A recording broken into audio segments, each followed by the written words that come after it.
দুর্দান্ত গরম উঠেছে।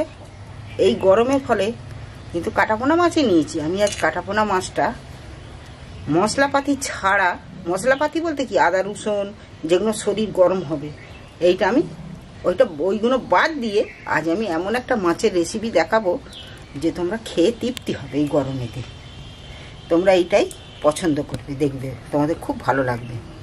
দেখো আমি কিভাবে বানাই। মাছটা ধুয়ে নুন মাখিয়ে রেখেছি। এবার আমি হলদু দিয়ে দিচ্ছি একটু। কড়া বসিয়ে দিয়েছি, কড়ায় তেল দিয়ে দিচ্ছি বেশ খানিকটা মাছটা ভাজার জন্য। ভালো করে হলদুটা মাখিয়ে নিয়ে কড়া একদম উনুন তো জ্বলছে, কাঠের উনুন, না জাল দিয়ে তেল একদম রেডি। তেল গরম হয়ে গেছে। এবার আমি মাছটা তুলে দিচ্ছি, পেটিটা প্রথমেই দিয়ে দিই। মাছগুলো আমি একটা একটা উল্টে দিচ্ছি।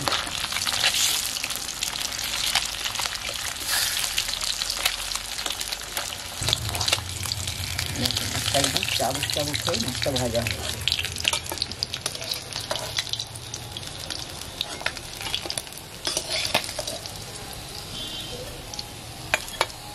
বাকি মাছগুলো ফ্রাই দিয়ে দিচ্ছি। বলো, দেখো কথা বলতে বলতে আমার এই মাছগুলো ভাজা হয়ে এসেছে। আমি একটু কালা জিরে ব্যবহার করছি এতে।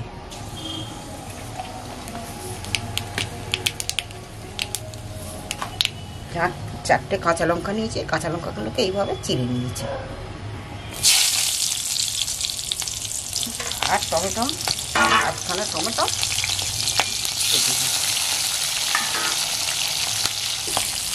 ব্যবহার করে দিচ্ছি এতে, নাহলে ফট চটবে, ওই জন্য নুনটাও দিয়ে দিই। এটাকে আমি একটু নাড়াচাড়া করে ভেজে নেব।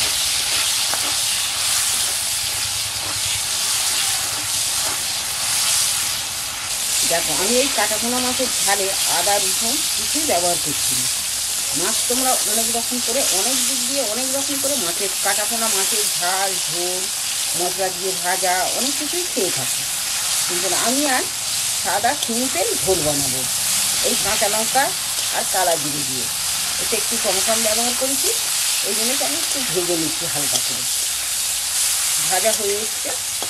এবার আমি একটু একটু জল দিয়ে দিচ্ছি।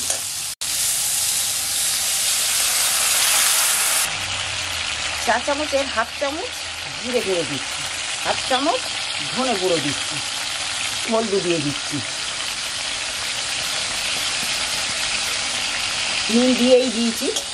এবার আমি এটাকে ভালো করে একটু কষিয়ে নেব। রেডি একবার আমি রং হওয়ার জন্য আমি কাশ্মীরি লাল লঙ্কা হাফ চামচ দিয়ে দিই, একটু জল দিই।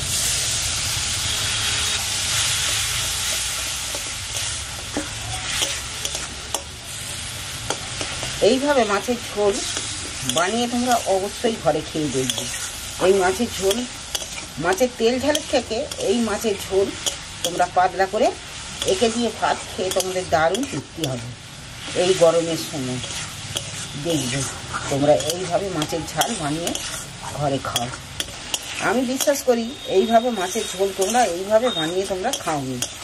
তোমরা এইভাবে কাঁচা লঙ্কা দিয়ে কালা জিরে দিয়ে ঝোল বানিয়ে খেয়ে দেখবে, এটা তোমাদের নিচে লেগে থাকবে। আর তোমাদের যদি খেয়ে ভালো লেগে থাকে চ্যানেলটা অবশ্যই সাবস্ক্রাইব করবে। আর প্রথম থেকে শেষ পর্যন্ত এই মাছের ঝোলটা তুমি কীভাবে বানাই আমি তোমরা দেখতে থাকো। তোমাদের সাথে কথা বলতে বলতে আমার এইটা কষা হয়ে গেছে। আমি জল ঢেলে দিচ্ছি। এটা ফুটলে তারপর তবে আমি মাছগুলো তুলে দেবো। ঝোলটা ফুটে গেছে, সে ঝোলটা খুব সুন্দর সেন্ট ছেড়েছে। এবার আমি এইগুলো মাছগুলো তুলে দিচ্ছি এর মধ্যে। মাছটা ভালোভাবে সেদ্ধ হওয়ার জন্য আমি একটু ফোটাচ্ছি।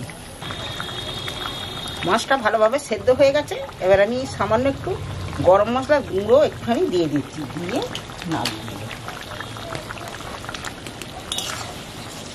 এই গরম মশলাটা দেওয়ার ফলে মাছের টেস্টটা স্বাদটা আরও বেড়ে যাবে। এবার আমি ঢেলে নিচ্ছি। বন্ধুরা, তোমরা নিশ্চয়ই শেষ পর্যন্ত দেখেছো মাছের ঝোলটা। তোমাদের যদি ভালো লেগে থাকে চ্যানেলটা অবশ্যই সাবস্ক্রাইব করবে, আপনজনদের সাথে শেয়ার করবে।